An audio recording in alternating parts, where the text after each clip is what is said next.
What are you doing in my swamp? I'm your host Yusuf, and these are 10 scary Shrek conspiracy theories that will creep you out. Anyways, do you know the gingerbread man? Well, sure, he's down on Drury Lane. Number 10, the fairy godmother cursed Fiona. From Redditor Puff Pastry 2001, in Shrek 2, it's clear that the fairy godmother has been planning to get her son into power for a long time. She's not above using manipulation, potions, and force to get what she wants. It's known that she found the cure for Fiona's curse, and some theorize that she created the cure herself to further her own plans. But would it be out of character for her to curse someone? By cursing Fiona to begin with, she ensures that her parents will become dependent on her for a cure. Then, she can use this to her advantage by manipulating the cure. If she can remove curses, she can likely cause them as well. Number 9, Shrek's parents abandoned him. In the Shrek musical, we learn that Shrek was forced to leave home at 7 years old due to ogre tradition. Other than this, when Shrek mentions that his father tried to eat him in the third movie, we don't hear about Shrek's parents. In the fourth movie, we do see Shrek being referred to as small by the other ogres, and they show him an ability that surprised him, their ears being able to be used as horns. It's weird that he wouldn't have been taught this ability even before he left. Additionally, the end of the movie shows Shrek finding other ogres in the original timeline and socializing with them normally, despite the 100-year-old tradition of isolation at a young age. From my point of view, Shrek's parents were embarrassed by him not being a large real ogre, so they lied to him in order to get rid of him. The isolation tradition doesn't actually exist. That's an interesting one. Might have to consider that.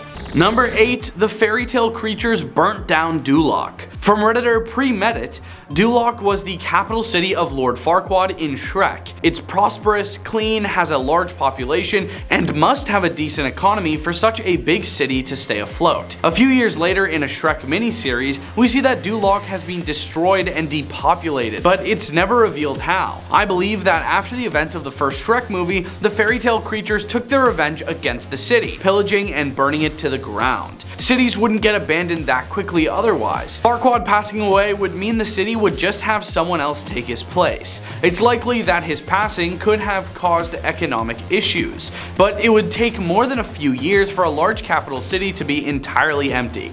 Historically, the only times a city has been suddenly depopulated is due to either natural disasters or razing by an invading army. There is evidence of violence. The miniseries only takes place a few years after the first movie, but Duloc shows broken glass, broken furniture, burn marks on trees and houses, and abandoned carriages discarded in the streets. Clearly, a great battle had been fought there. There's a clear motive. The first film shows Farquaad torturing magical creatures and exacting all sorts of atrocities. If you put yourself in the shoes of these magical creatures, your own friends and neighbors turned you in to the secret police for a reward. Everything you owned was seized by the state. You were forcibly relocated and could have passed away from exposure. You may have been tortured like Gingy. Entire families were separated and executed. Mama Bear was made into a rug. At the end of Shrek, Farquaad has been assassinated and the military leadership is in disarray. Duloc, once the oppressor, is now helpless. Your allies are already inside the palace and ready to open the gate. Shrek, Donkey, the dragon, etc. You are traumatized and full of rage. What are you gonna do next? Overthrow. Number 7, Puss tried to assassinate Fiona. From Redditor 9-Fingered Bandit 96, in Shrek 4, Shrek sees Rumpelstiltskin and makes a deal with him to have a day to himself, where he has no family and no responsibilities. Of course, Rumpelstiltskin takes the day he was born, so when the day ends, he'll no longer exist. Along the way, he meets Donkey, Fiona, other ogres, and finally Puss in Boots. We learn that ogres are being hunted down, and in this reality, Fiona is the leader of the ogres and Puss is her pet. Nobody except Puss knows that she isn't a true ogress. Puss in the real world is a good assassin, hired by many. We see in Shrek 2 that he's known to deal with ogres and goes after Shrek. But Shrek spares his life and Puss becomes his faithful companion. In the alternate reality, Puss is extremely obese and gives up his life as an assassin. Why though? I think Puss was hired to assassinate Fiona in the alternate reality and Fiona spared his life, perhaps after he learned about her secret. Then Puss decided to hang up the sword and become Fiona's pet. Number 6. Dragon used to be a princess. From Redditor Sweet Sour Sop, in Shrek's book we see an image of a blonde princess, but Fiona is a redhead. Then a picture of a gold cup and a dragon are shown, and Shrek mentions an enchantment, but doesn't say anything about a dragon, so why put the image there? Next, a picture of a blonde girl is shown floating between a sun and a moon. Her skin color doesn't change like Fiona's transformation would cause. She just looks asleep. Next, the dragon from before is seen surrounding a dark castle. Shrek reads about how the princess was locked away and guarded by a dragon, with the words locked away and dragon highlighted in red. Next, the book depicts the castle being besieged by knights, and Shrek mentions that many tried to free her but none prevailed. Next, the princess is shown asleep, and Shrek says she waited in the keep of the highest room of the highest tower, but below the picture a sleeping dragon is shown too. The last page shows her true love as a brunette knight holding 3 flowers with a pink ribbon. Then Shrek rips the page. A few more considerations: the Shrek 2 book is different and clearly represents Fiona's story, but no dragon is mentioned. Dragon can read, as a huge cookbook is shown in her castle. I think that Dragon was a princess and was cursed with transforming into a dragon during the day, like Fiona's opposite. But since her transformation was more dangerous, nobody could rescue her, and perhaps the curse became permanent and her true form. Number 5. The fairy godmother knew more than we thought. From Redditor Comely Chateauillant, Fiona is confused when she turns back into an ogre after her first kiss with Shrek, her true love, because she was told that the kiss would break her curse and bind away her ogre side forever. In the second movie, we see that the fairy godmother has a deal with Harold to get her son on the throne. Despite this, Fiona's parents are shocked when she comes back as an ogre with someone else who isn't Prince Charming, leading me to believe that they weren't aware of the stipulation. All of this makes me think that the fairy godmother purposefully made the cure for the curse non-fictional without her son involved, whether or not the other rescuer was human or not, both as a backup plan and a secret screw you. Number 4. Fairy godmother turned donkey from a human into a donkey. From Redditor Obversa, there's a popular theory that goes something like this: Donkey was originally a human who went to Pleasure Island, got turned into a donkey, and then escaped. Even in Disney's Pinocchio, we never see how the boys who are invited to the island are transformed into donkeys. It's implied that it's a result of them giving in to sin and vice, but there doesn't seem to be a specific catalyst.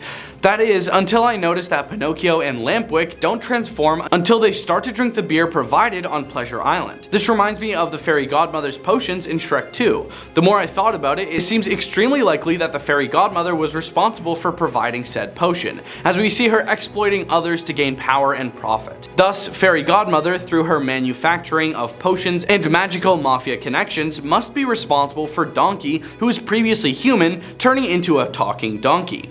Furthermore, she's likely behind the whole Pleasure Island scheme, using her connections with Far Far Away's seedy underbelly of crime and villains, including the witches, to gain power. Number 3. Shrek's storybook was about Fiona's parents. From Redditor South Marionberry, Shrek's storybook is supposed to foreshadow Shrek rescuing Fiona, but what if it was actually about Fiona's parents? The princess in the story has blonde hair, not red like Fiona. Also, she marries the knight in the end, and Fiona doesn't. Shrek is not a knight.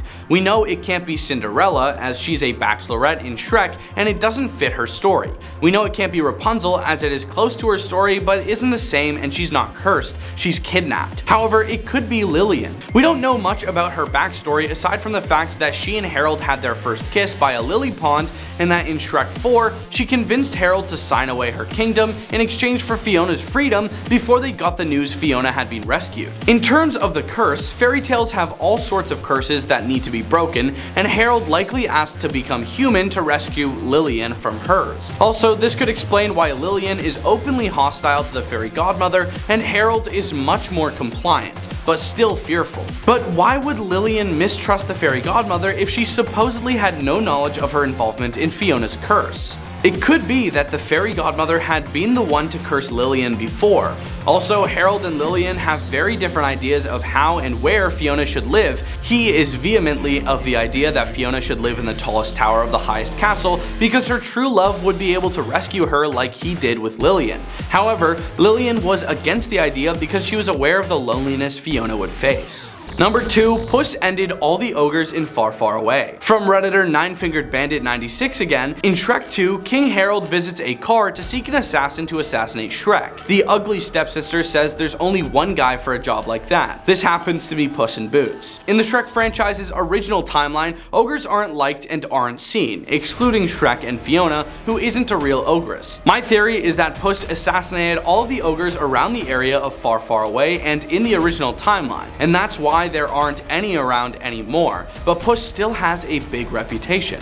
Number 1. Shrek doesn't like being violent. Shrek is an outcast from the ogre community because he didn't enjoy the typical brutal lifestyle that the others lived. After he refused to participate in violent attacks against humans and other creatures, he was exiled. Shrek attempted to befriend several humans, but they all were afraid of him. This caused him to become bitter and soon began to like causing chaos, but not causing physical harm.